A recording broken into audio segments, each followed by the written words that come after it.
Welcome to Conversations from the Edge of Consciousness. I'm your host, Kristine Madera.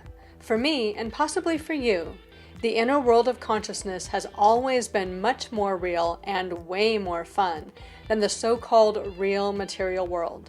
Growing up, I thought I was alone in this, but I'm not. There are a lot of us, and far too many have no one to talk to who shares this experience. I've been lucky to cultivate a community of friends who love to talk about the energies, ideas, and vibrations that are pushing the edges of our own consciousness, as well as our collective consciousness. In Conversations from the Edge, we share our conversations with you. Welcome to Conversations from the Edge. This is your host, Kristine Madera, and we are back today with Jana Roemer. Jana has synthesized 20 years of study and 13 years of teaching into her two great loves, astrology and yoga nidra. And from this created astro nidras, which is a lying down meditation where the body relaxes to a deep state while awareness remains online. And it's a practice of awakening to the multitude of transitions that life has to offer and a cure for the busy mind, which is perfect for this time of year and just perfect for this time because, oh boy, aren't we in Crazyville? So thank you, Jana, for being here. We talk about astrology and astrology in the body, astrology for the season that we're in, what you need to know to move forward, and how it works, how astrology works really as a life coach once you know how to use it that way, which we talk about. So today we're going to talk about Capricorn. So Jana, thank you for being here. It's always fun talking with you. Oh, thank you so much for having me. Capricorn season, here we are. It's been a wild run up to Capricorn. It has been, and all the action is happening in Capricorn. So Capricorn season is going to be pretty lit up. All right. So start us off and carry us through this wild ride that we're going to be in. Okay. So we usually start with the embodiment. So let's keep with the style. Capricorn lives in the bones and the teeth. And this makes it so easy to understand the archetype of Capricorn because it is the structure. It is the structure of our body and it's the structure of a society. When we look at Capricorn, it's not just the bones, it's also the bone marrow. And what do we do in the bone marrow? We're like making blood. And it's just such a vital, people don't think about the inside of the bones job. Bone marrow is so important and bones are very much alive. There's cytoblasts and blasts and plasts, building and breaking down and building and breaking down all the time and building blood. And there's so much nourishment that comes from our bones. And if we didn't have bones, we would just be like sacks of fluid and organs. Like we wouldn't be able to do anything. Be a giant amoeba. Yes, exactly. So it's so foundational to everything in our existence. And what I've been so fascinated with Capricorn, almost to the point of obsession, which is fitting because Pluto is in there and Pluto is where we see obsession. But I've been really ultra focused on like, what is Capricorn and what is this archetype and who is it and what's its role? And one of the first things that started to stand out to me is that in pop culture and a lot of the astrology conversations, Capricorn is spoken of as if it's a masculine sign, but it's not. It's feminine. It's feminine. It's yin. It's earth. And it's cardinal earth. It's where earth begins. And it's where life begins in so many ways. Life birth is, conception perhaps is in Scorpio season and birth and motherhood in Cancer. But straight across from that is Capricorn. And that's where the structure of life begins. So yes, we give birth in Cancer, but we need the bones and the structure of life in order to even allow that to happen, right? The building blocks. And with Capricorn being misinterpreted as a masculine sign, it gets these labels attached to it, like ambition and power, and they're not inherently masculine, but they are being expressed in a masculine form, where when we really look at what it is, it's feminine. And so power, again, I've used this theme a few times, it's not through force, it's through presence. And you look at the power of a mother figure, Mother Earth. Mother Earth is, unless she's quaking, she's still, right? For the most part, you look at the mountains, they're not moving. And there's power in that presence of stillness. And Capricorn, when we look at the animal, it's a sea goat. And unfortunately, in pop culture, we've been giving it the mountain goat. But that cuts off the sea. And it's a mythical creature where the lower half of the body is this spiraled tail, like a dolphin or a whale's, but it's a mythical tail, or mythical creature, pardon me, tail with a goat upper body. And so not only can it scale the highest peak, and that's where the focus has been, how can we scale the highest peak? But what's been cut off is how can we dive to the depths of our existence? Wow. And when we come to a more whole and true and pure understanding of Capricorn, we have to be able to dive into the depths of the ocean in order to understand what Mother Earth really is. And we know more about outer space than we do about the depth of the ocean. And so we got a lot of work to do to really understand what this Capricorn archetype is. The other thing is that for masculine and feminine, Capricorn often gets played out like, here's your Capricorn exercise, do goal setting. But really what your Capricorn exercise is get so incredibly still so you can listen and receive the seeds of your soul. So that your purpose and the legacy that you're here to leave is so clear that you're not actually distracted by anything but this bringing the seeds of your soul to life. Well, that is a perfect reminder of what we need to do at this time as we create something different, because it isn't about, setting a goal kind of like how we've done before, something out there. It's really about that deep listening and what does life want to express through us versus, what does my ego want to create next? Exactly. And to bring this Capricorn archetype back into balance throughout humanity, I think could be the revolution, or like that really, if we talk about people over profits, if we talk about honoring Mother Earth over corporations, if we're talking about colonizing versus decolonizing, if we are thinking about like, how do we get in right relationship with our existence? Really, because Capricorn's about integrity. Yeah. And, the funny thing is we act, if we colonize other planets, we can do this directly, but we act as if we don't need the Earth, but we're a dependent species. At the moment, if we don't have Earth, we're screwed.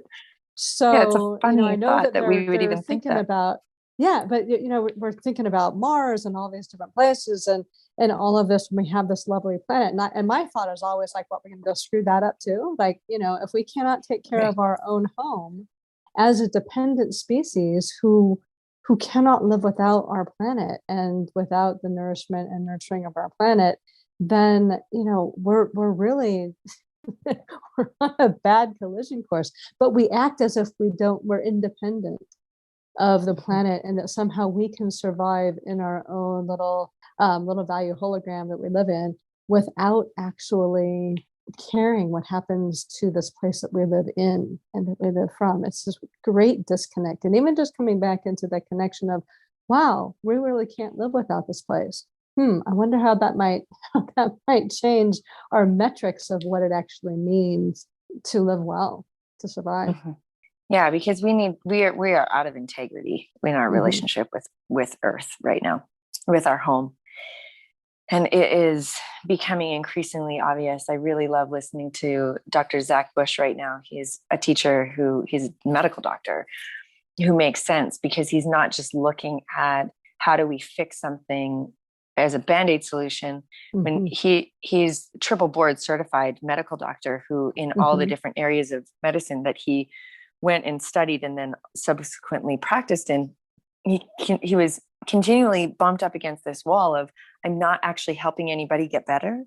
I'm just fixing surface problems. And so he stepped out of pharmaceutical medicine to look at, I mean, he's not against it. He just wants to be in right relationship with it. But he stepped out for a time to look at if the gut biome is messed up and our earth biome, our soil biome is messed up. If we want to fix the gut biome, we need to look at the soil biome. Like he went to earth. And I was like, oh my goodness, this guy, you know, and he's trying to educate people on the importance of regenerative farming as a reflection of our body's desire to regenerate into health is the same as the earth's desire to regenerate into greater health. And so like, I remember just listening to him recently, he said, when you look at a cancer cell, the approach of pharmaceutical medicine is to fight it and kill it. But actually, if you come to it and you nurture it and make sure that it's nourished properly and you love that radical cell back into wholeness, it already has the regenerative properties in it inherently, that if we can love it and nourish it back into health, it will return. And the cells that were renegade causing issues will die off naturally. And when he works in the soil, it's a 3-year process to turn a farm from a chemical farm back to a regenerative farming practice where the soil actually knows how to process and release the chemicals very quickly if we nourish it in the right way. And I'm just like, what? It's so simple. It's so it works the same way in the body too. You know, that more and more they are discovering how pivotal the gut biome is to health, to emotional health, to everything, and how much it gets just violated over times with antibiotics, with all kinds of different things, with a really limited number of different kinds of microbes that come into it. You know, especially in the West, where we're wanting to be really clean all the time. We have a much more limited biome than in places where they don't.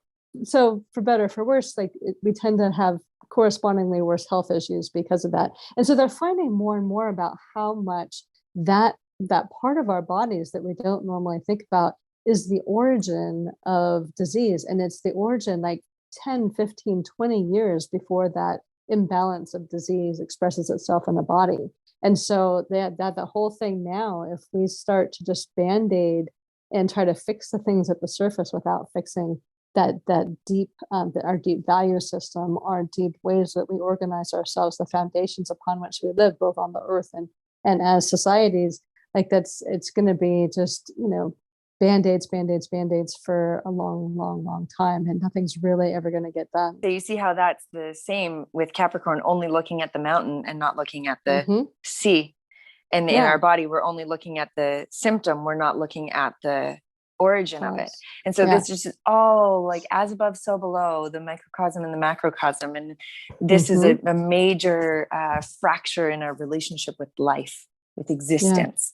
Capricorn season itself is so busy. It's so busy that I feel like we should jump into some of the astrology. Okay. So first of all, the very first thing that happens is the winter solstice on December 21st. And the winter solstice is the initiation of winter. It's the beginning of winter.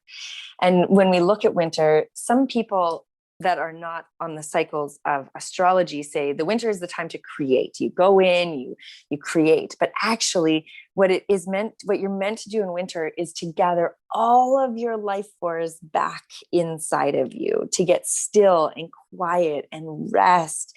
And that's your own regenerative process. And so if you have a ton of stuff on your to-do list for the winter, I suggest perhaps looking at your timelines and seeing if you could potentially clear more space, not just for your Christmas dinner or your Hanukkah, but for like a greater amount of time over Capricorn season, over the if you're in a place where it gets cold, over the colder months, and let yourself rest. Because even though there was a lot of talk about, well, the pandemic put the world on pause, it didn't really, it just changed it. A lot of people still haven't paused. And our nervous systems really need a break to pause and look at what are we doing? Because I actually don't see it that the world paused. I look at it as the world sped up. and we've taken a whole bunch of actions that we need to pause long enough to look at, okay, we've done these things now. What's the result of this? And let's reassess. And so this deep listening for me is, or for Capricorn, not for me, for Capricorn season, it's a time of really, really deep listening, starting with the winter solstice. And then the very next day on the 22nd, we have the nodes. So the North and the South node in astrology are very interesting. They spend about 18 months in polarity, assigned polarity. In the last 18 months, they've been in Gemini and Sagittarius, the North node in Gemini and the South node in Sagittarius. And what's interesting, depending on whether you're looking at Western astrology or Vedic astrology, when in both cases, they talk about the North node being an indicator of destiny or fate and where we're headed. In the difference comes on the South node. In the Western astrology, they often say the South node is what we're releasing.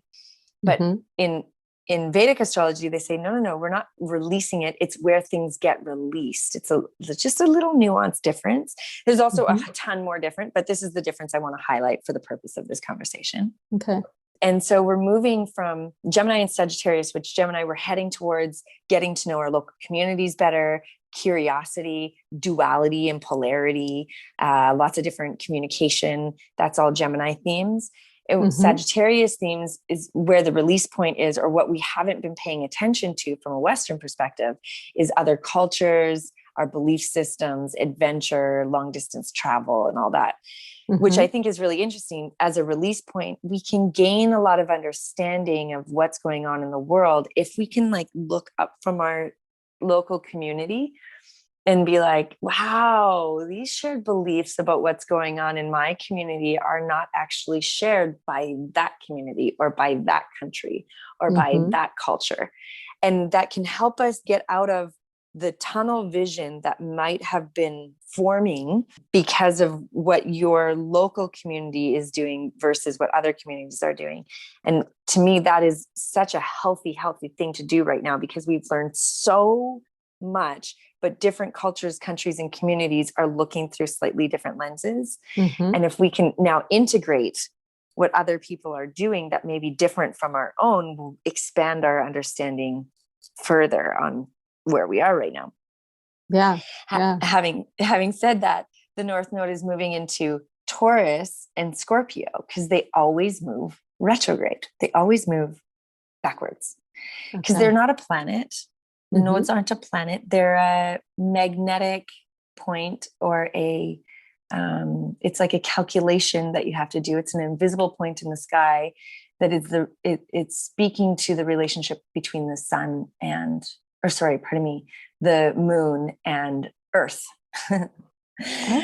And so these points, they help us to understand where the eclipses are. It's actually the sun, moon, and Earth. All of them are included.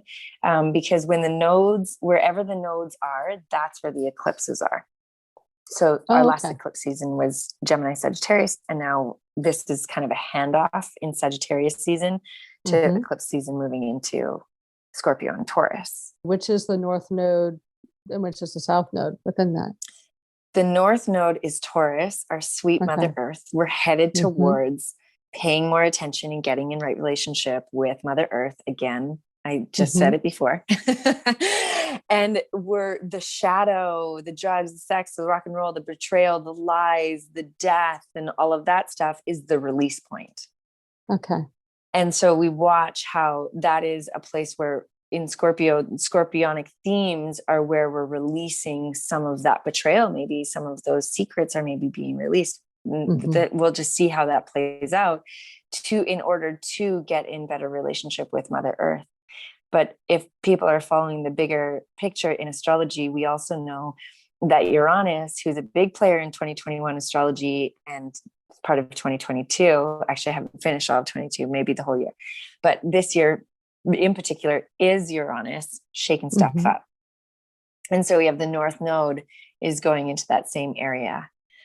And so I think every time the nodes changed, it's a subtle yet profound shift that we see.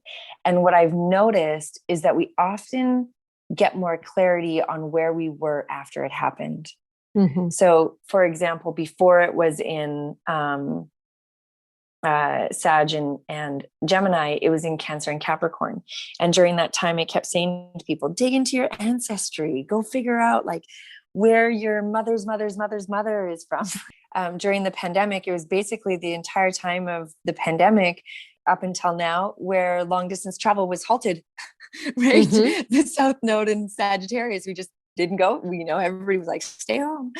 Mm-hmm. And of course, that doesn't happen every time the South Node is in Sagittarius. That would be weird, but that's how it manifested this time. And so we'll have a better understanding of this Taurus, Scorpio as we live it and as we go. So I'm interested because I hope that we get a greater reverence for Mother Earth. That feels really important to me. Mm-hmm. And then the very next day, the 23rd of December, we're only 3 days into Capricorn season. We're having one of the biggest astrological events of 2021, of which we've had 3. And we will have had 3. So it's the Saturn-Uranus square. And the reason we get 3 is because of retrogrades. Okay. And the first one, I can't remember. The second one was when we had that wild and crazy snowstorm in Texas and Oklahoma and where there's the big power outages. Mm-hmm. And what's interesting, because Uranus and Taurus are very opposite energy. Taurus is like still, life force burns slower. It's like a deep breath. It's the mountain, it's stillness, it's tradition. It's like, let's just stick with what we know and go with it because it's not broken. So let's not fix it. Let's just keep a good relationship with that which works. Mm-hmm. And Uranus is the innovator that's coming in and saying, no, we need change. It's spontaneous. It's creative. It's discontinuous energy. When we have these two together, it's the energy of earthquakes, the Saturn-Uranus square in Aquarius and Taurus. So Saturn's in Aquarius and Uranus is in Taurus. It's discontinuous energy, and it's the energy of earthquakes or like metaphorical earthquakes, like earth-shattering news, revelations. And exactly, revelations. Uranus is the awakener. And so this battle, this square off between the old and the new, the tradition and the innovation is a real thing. And that's on December 23rd. And so, and it's happening amongst eclipse season. So we've got a lot of big things happening. The nodes changing, the third of this, we potentially could see more big weather events, I don't know. Time of the year for sure.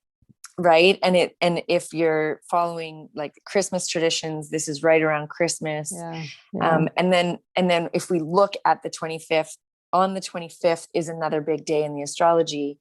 We have Mars trine Chiron, which isn't quite as big on its own, but we also have the second of this Pluto Venus conjunction that I spoke of in Sagittarius season, where it's the feminine, or Venus being the planet of harmony, of prosperity, money, luxury, values, all of these things squaring off with the planet of death, transformation, and rebirth, and how we understand our power. And it's happening in Capricorn, which is an archetype that is expressing out of balance in our shared collective consciousness. I guess I just said a superfluous shared in our collective consciousness. And so who knows exactly what that will play out as, but it feels like a bit of a reckoning energy here with, if anybody, I don't think we should go through it all again. If you didn't listen to the Sagittarius conversation, go back and listen to it because it's super relevant to what's going on here in this. But to add into it, I think that we'll see further rearranging of how society is functioning is what I would, vaguely clue into. And of course, we're recording this quite earlier on before you're actually listening to this. So there may be things that as you're listening, you're like, oh, wait, yeah, that did change already, because these things are so big that's often, as you said, a week before and a week afterwards. And I would even argue that in this case, these are so big that it could be, 2 or 3 or even a month on either end of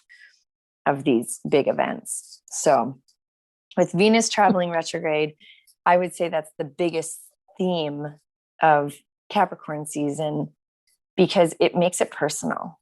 What's your relationship with authority?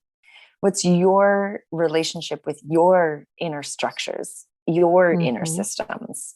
The way that we see the world is a result of how we're structured internally, be that your subconscious mind or your beliefs, your worldviews, your idea of right and wrong, your, how you think the world should be. Everybody has their idea of how they think the world should be. And that really is what's going through a reckoning with this Venus retrograde, is like, how do I think the world should be? And if some information comes from external that rocks that, there's an earthquake in that, where all of a sudden I'm like, I built my life on this concept, and that concept gets blown up. Yeah. How do you then build your life, knowing, like, what does that create inside of oneself to recognize that you built your life on something that is harmful, toxic, or no longer true? Yeah. Right. Yeah. And that's where people have like some serious breakdown type of things. So being open to those changes and recognizing, just like you're saying, like, these are the structures that I've lived by my whole life, but they're not necessarily, I take it down to the emotional truth, because usually our structures are our emotional truth. And Absolutely. we create everything based on this emotional truth, and we think it's real because, of course, it's our emotional truth. It must be real. And not like anybody's ever changed their mind before and had their emotional truth changed. And then they have a new thing based on that emotional truth. And then that's reality. And people do this all the time, and they're like, well, this is real. I'm like, yeah, but last week, this other thing was real. Oh, I know, but I was different then. I'm like, well, can you see a theme here? That just because you believe something is real and it's your emotional truth, which is very strong and powerful and valid as an emotional experience, but it doesn't mean that it's truth on the meta level. It doesn't translate into factual truth or into, what is universally true for everybody else. It's your view of what's true for you. And so if you can wrap your head around the idea that, oh, my emotional truth has changed in my life, and to find some of those times where it's changed, whether it's because a relationship changed or because you had, a new understanding of something and it changed your idea of like how things worked, or just the general maturity process. Like, if you can see, oh, I've lived through having my emotional truth shift and change before. And yeah, there's some rocky road in there, but if I can hold lightly to that emotional truth and realize that it's always going to be changing, I think it can make it a little bit easier as we move through these things. Because when people are really tied, I know when I was doing hypnotherapy with people, when they're deeply tied to emotional truth as actual truth, and that the world shifts and changes around them, like, there's a schism that's really hard to bridge, because you have to do some really serious dismantling work. So I love this kind of stuff, because I'm always like, well, what can I blow up today? Like, what beliefs do I have that I don't need anymore? And I do that for fun, but it's not where a lot of people really like to go, because it's uncomfortable. So it sounds like we got a lot of uncomfortable stuff coming up that can be wonderfully transforming, but can be a little shaky as we go through it. That's right. Yep. Nailed it. And I think that it's so important to recognize everything you just said about relative truth versus universal truth. And then what kind of support systems do you have for yourself over this time? Like, people are like, what can I do to prepare? I'm like, don't cancel your therapy appointment over the holidays. Right. And whatever don't that start is, a new diet. Like, don't do that. Like, keep your acupuncture, like whatever it is, not everybody's doing therapy from like talk therapy, your acupuncture, your craniosacral, or your hypnotherapy, or whatever it is that you're doing. Keep that going. Make sure that you're scheduling rest. Leave the initial thing that I said about rescheduling some things, like looking at your schedule to see if you can be a bit more spacious. like take that seriously, because if things are changing so much, think about it. If my inner structure or my emotional reality has to change so much, the thing that I'm placing so much value on today may no longer be important. Yeah. And so if I am highly invested in making sure that I push through and I get the thing done in a time when we're being asked to be still for regeneration, like to regenerate ourselves and to save ourselves from burnout, the thing's not going to be super important anyways. Yeah. So take care of the important things and just filter some things off into the future so they have that time for change. And then the 28th, 3 days after the 25th. Oh my gosh. This is a pretty wild ride, isn't it? It is. This one's a good one though. We have Jupiter moving into Pisces on the 28th. And it might be the day before or day after, I forget, because I think it's quite late at night. Yeah, it's at 8:00 at night. So in Europe, it will be the 29th. And at 8, I'm in PST, I'm in Pacific time. So late for you. Jupiter moves into Pisces, and we had a taste of Jupiter in Pisces last summer, just this past summer in May and June. And if you remember, May and June, a lot of the restrictions lifted. And I'm hoping this time it's done really well in a way that we can have a bit more freedom. So first of all, let's just talk about like Pisces. We'll get more into Pisces later on in Pisces season, but just as a quick overview, Pisces is the last sign of the zodiac. Pisces is the place that we return to source. Jupiter is the ruler of Pisces. Jupiter becomes much stronger in Pisces. It's also a ruler of Sagittarius, which means that Jupiter's power of expansion is being supported, and that expansion is the return to source. And so we look at Pisces as emerging. There's a merging that happens there, merging back with the place from which we came. Because if it's the last of the life cycle before Aries is the rebirth, it's going back to source as you define it. And so with with Jupiter going into Pisces, there's a restoration of faith. And this I find to be really interesting, because oftentimes the way that people end up on their knees saying, "Dear God, dear God, dear God, help me," is through some kind of crisis. And so if our emotional structures or our inner structures or our inner authority or all of this stuff is going through this metaphorical earthquake experience, then we have this coming to God moment shortly afterwards. And so that's why I use the word reckoning initially, when maybe I said it in the Sagittarius podcast, but that this Venus, Pluto, all this activity that's happening, it's a reckoning, like the feminine is coming in for this reckoning. And so, can I say something on faith before you move on with this? Because oftentimes we think about faith as faith in something. So faith in God, faith in people, faith in justice, faith in this. And, I've done some writing on this because I had anyway, I won't go into this whole thing, but there'll be a book on this eventually. And and part of it was the exploration between the distinction between having faith in, say, the stories of a religion of some sort, and you sustain yourself by the stories that religion has for you, versus faith in like your relationship with source, however you define that to be. So, I always look at, what is your faith in? Because if your faith is in the stories about how things are supposed to turn out based on what you've learned about your particular religious stories or spiritual stories, archangels, whatever your thing is, it's still something that's outside of you.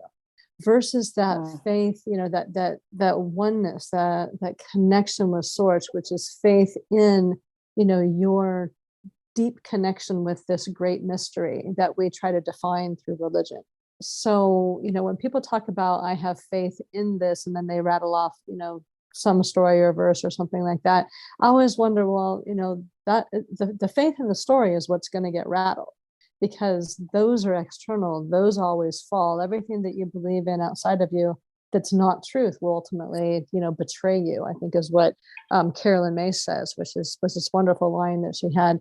But it's turning us back into that deep connection with source energy, however you phrase that for you. And that's really, where faith, where true faith is. And what I think is faith is always calling us back to that connection versus the outward looking to the stories about what it is that we, have learned to believe in.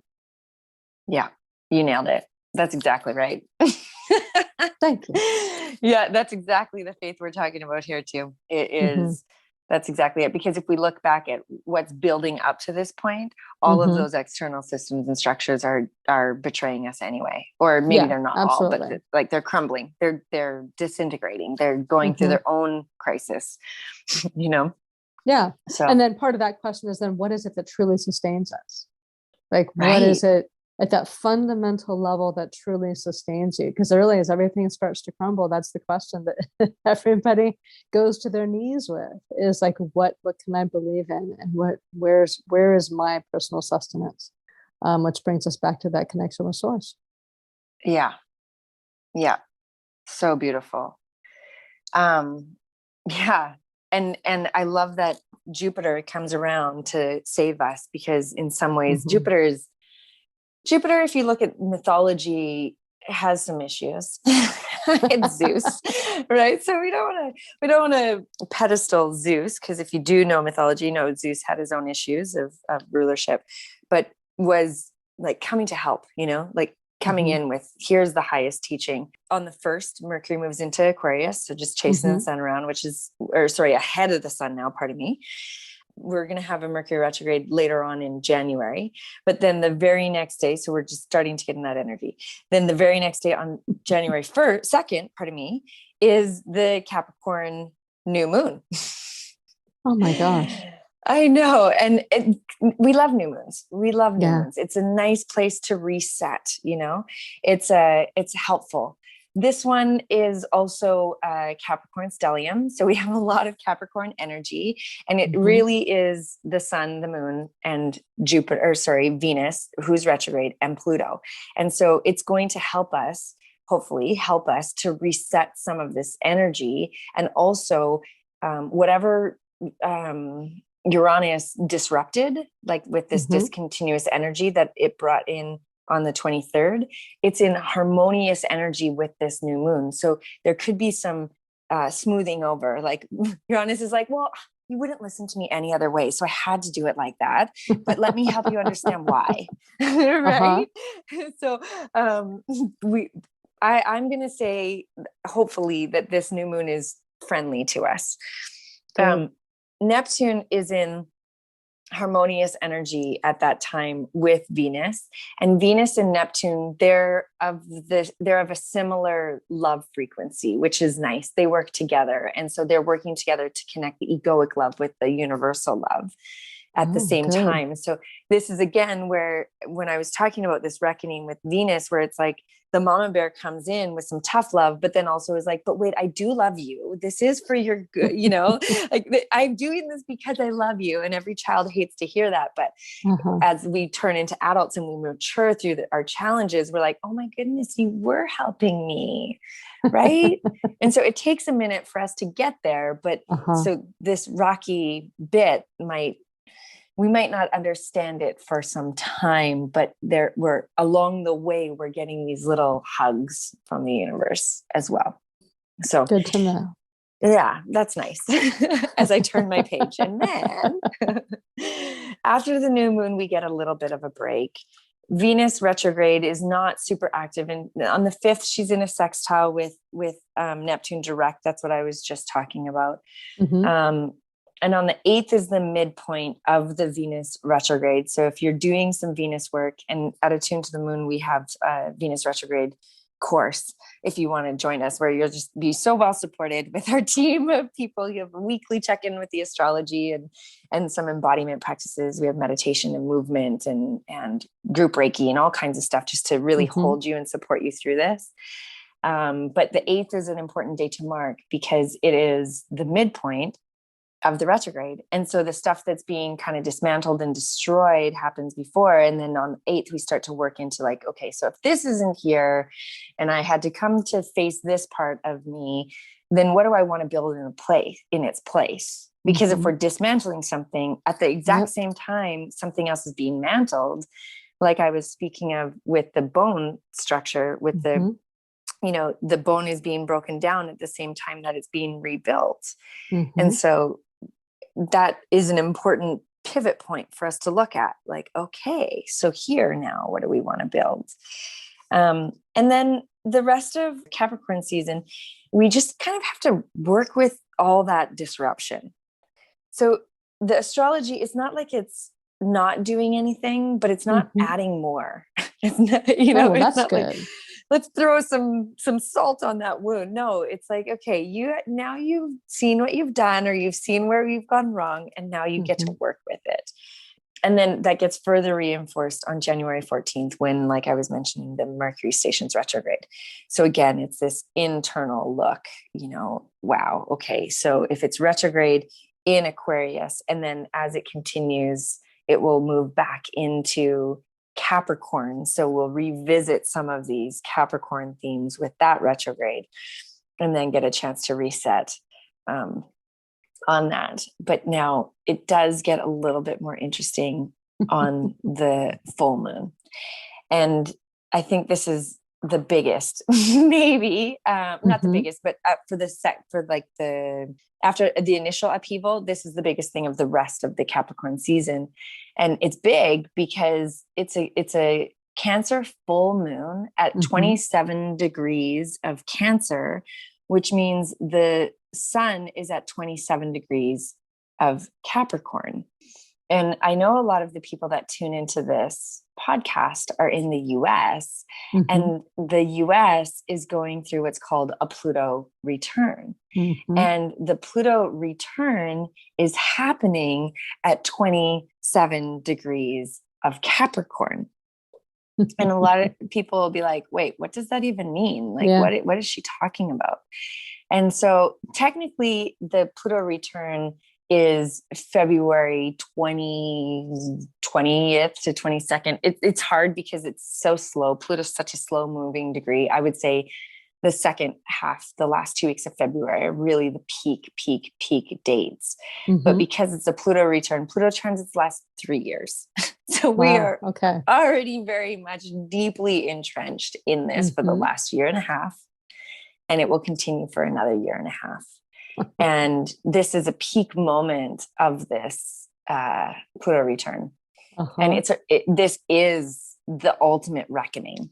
And when we have this Pluto return, this Cancer full moon, and I was mentioning this feminine reckoning, it's the Cancer full moon is being like the sun is at the degree of the Pluto return. And who's the biggest mama bear in the whole zodiac? It's Cancer. And so mama's coming in and she's saying, hey, listen, all you kids, smarten up.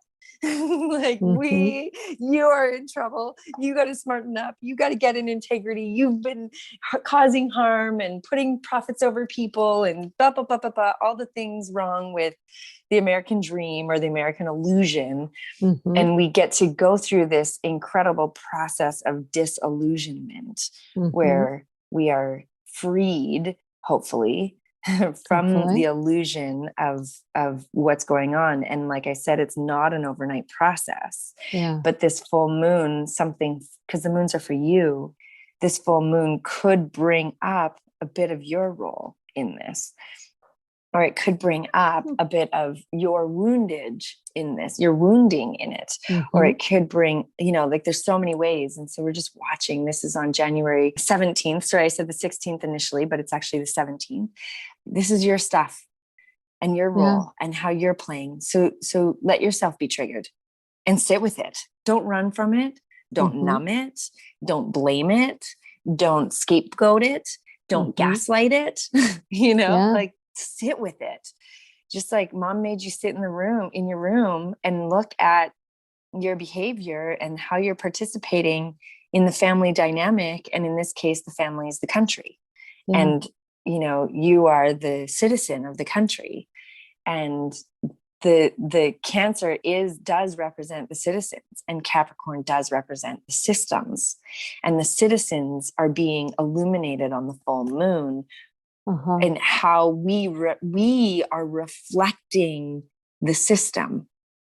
Right. Well, and when I talk to people about social justice, and I say especially for introverts like me and other people who just are not called to be out in the world doing the protesting and things, and, kind of get called, oh, you're sitting on the sidelines. But I don't, to me, the work of introverts, the work of people who aren't called to that, is really to do that internal dismantling of whatever it is within you that's reacting to that. So, we all have victim stories. We all have places where we feel we've been unjustly treated. We all have, we all have hidden beliefs about groups of people and how people are treated, and all these different things. Whatever side we happen to be on, we share the emotional experience in our own way.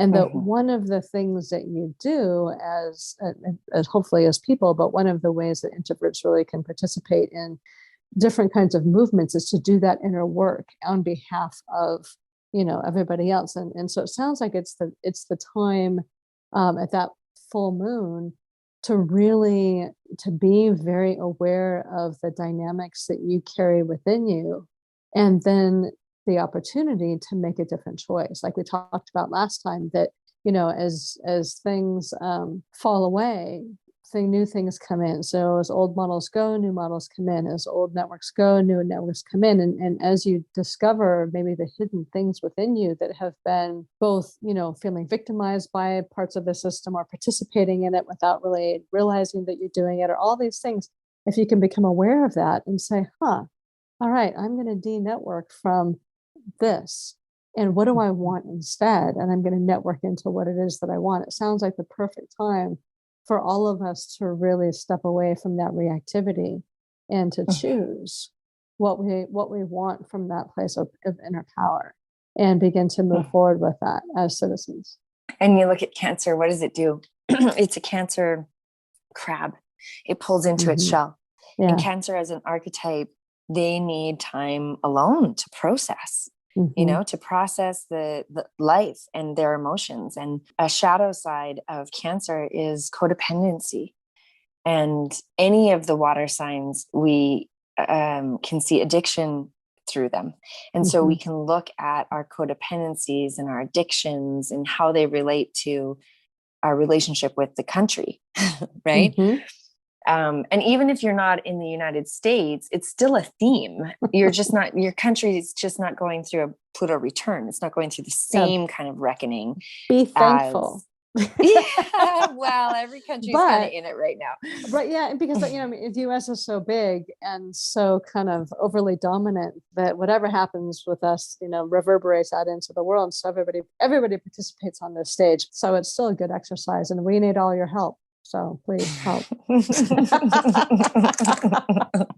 I mean, everybody's in it. I just flipped over to Canada's chart really quick, just to, give an example. In Canada, we're not going through a Pluto return, but we're going to have, later on, we're going to have Uranus transiting our natal Pluto, it's a whole thing in and of itself. Like Canada will reinvent itself, right? Like we might see some of the potentials, not saying any of these are going to happen. And this is both for Canada and the US. And I actually, one of the things that I'd like to do in 2022 is get the charts of as many different countries as possible, just to see, because so much is going on everywhere that it would be interesting to see, because some countries are really quiet and they're just dealing with things in their own way, and they're not making the news, and they're just, doing their own thing. But we have some countries that are much louder, like for many of the European countries, and China and the US, obviously, and Canada and Australia and New Zealand. And, I'd love to look at all of their, exactly. One of the potentials that live in the fields, in the field, is this reorganization of borders. Right? Yeah. Like, how do we define borders? And both Canada and the US are maybe coming to that in their own way, but it's on the table as a potential possibility. Now, having said that, it might not even show up at all. In my personal chart and everybody's personal chart, there's death gates that show up throughout our life. It's like, and there's an exit point, and there's an exit point, and there's an exit point, and we don't always take those points, right? We take one eventually, but we don't always take them. And so just because there's the potential for a border reorganization in both countries doesn't mean that will be a thing. Right. But, and then we also see, more kind of like civil war type energy. It doesn't mean that it's going to be taken. It just means the potential exists there. And knowing that the potential exists there is important, because then we can start visioning and participating in a way that, we can get a grip before we get there. Yeah. Right? And it can take a lot of forms, I would imagine. Exactly. In the U.S., when we think of civil war, we think of the North and the South and a lot of bloodshed. But there's other ways of having civil disagreement and coming to agreement that don't require that, hopefully, because that would be really a mess. Right. Just like every time I see earthquake energy in a chart, it doesn't mean there's, there's earthquakes every day, but there's not like a catastrophic earthquake every time we see earth. It's a metaphor. It's like, there's going to be a quake in my inner emotional structures. Okay. Right. I would rather do that than an earthquake on a global scale, or not global, absolutely. But catastrophic scale.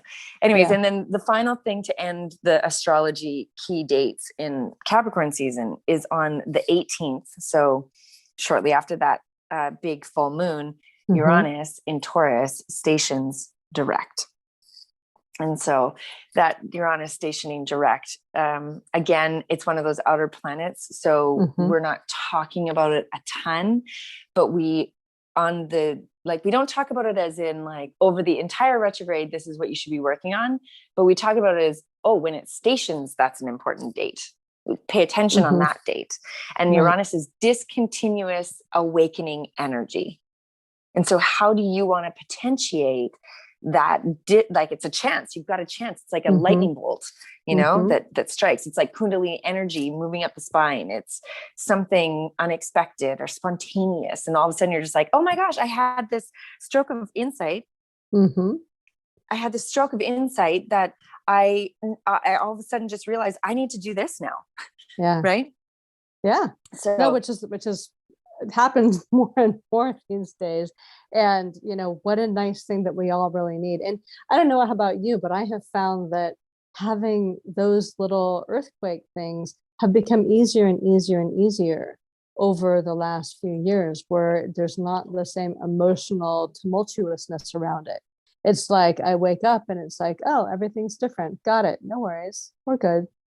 As opposed to having to go through the long drawn out, letting go and the grieving and the reorganizing and the, oh my gosh, how tedious that was. But it was the thing for a long time. It was, because change didn't come as easily.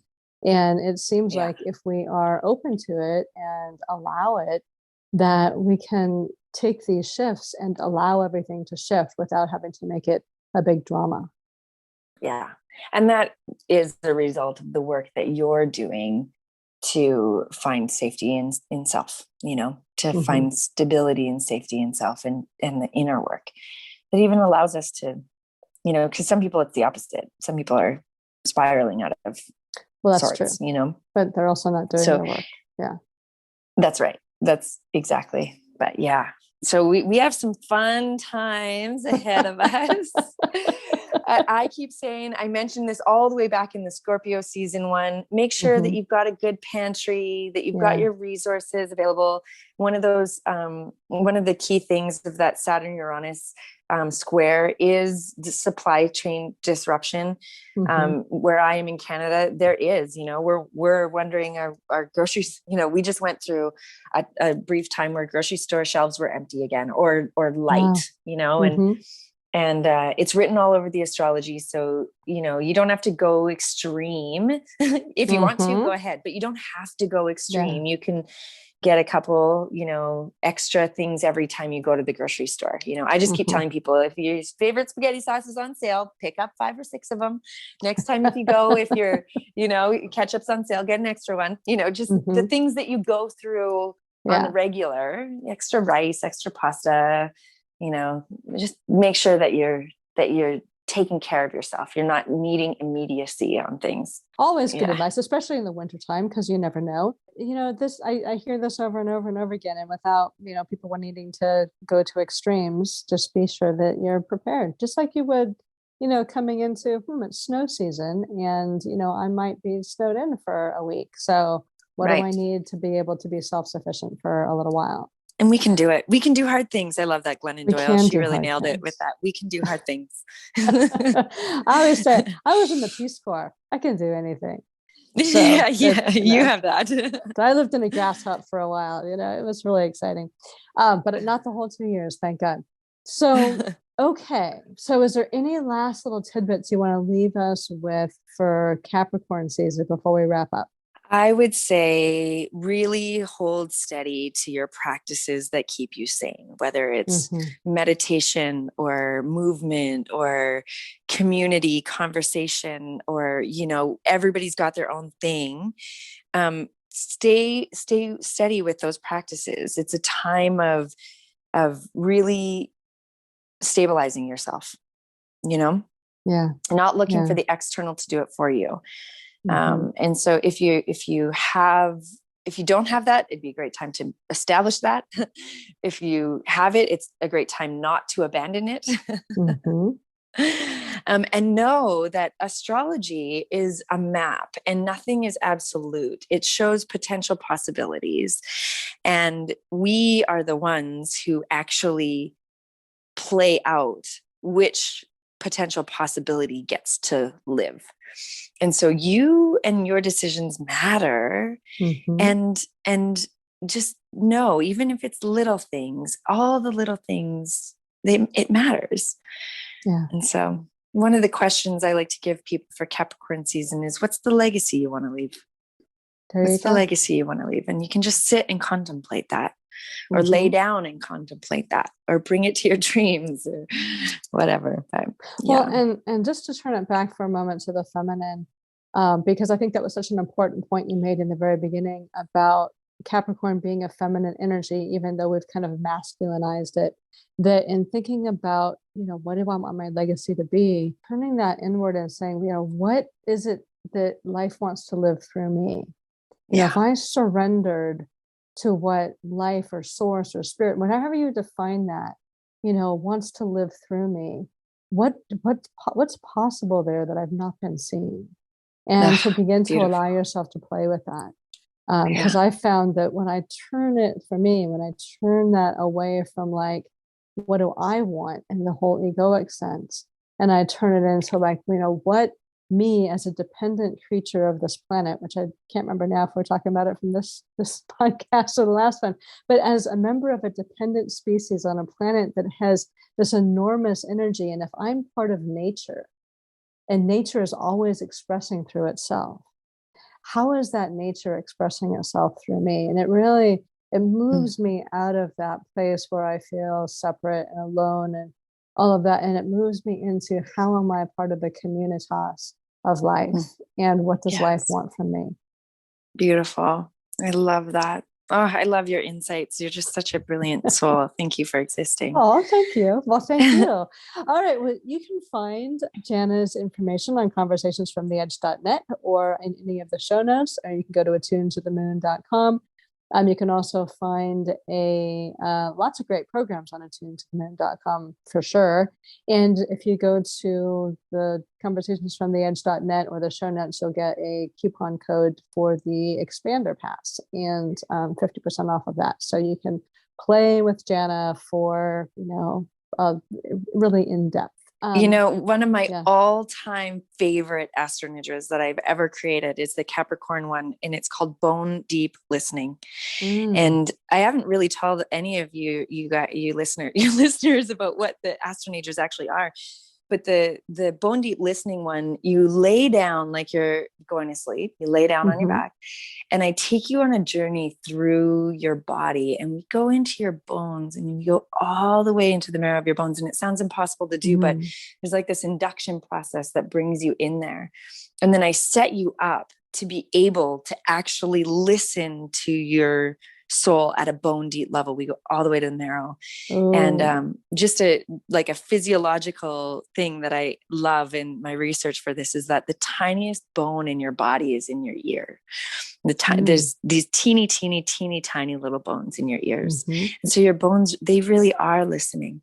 And that tiny little saddle bone in your ear, it communicates with all the other bones in your body. And so somebody showed me this scripture. They call it, everybody's really familiar with the third eye, but not too many people talk about the divine ear.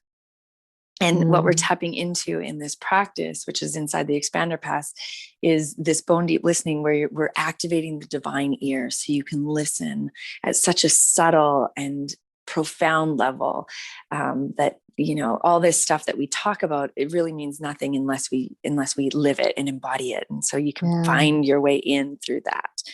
And it doesn't need to be so cerebral. Mm-hmm. No, that sounds fabulous. I love that. I'm much more auditory when it comes to like knowing that I am visual. So I love the divine ear, divine listening. All right. Well, check that out. And thank you so much, Jana. It's always just so much fun talking with you. And we've got a lot of really amazing stuff to look forward to. Don't we though? Yes, we do. Thank you for having me. All right. Thank you. Take care. This is your host, Kristine Madera. I hope you've enjoyed this conversation from the edge of consciousness. You can find all our conversations at conversationsfromtheedge.net. You'll also find links to schedule a private conversation with me or any of my friends, as well as tools to help you expand your own consciousness and explore what's possible for you outside the boundaries of your current perceptions.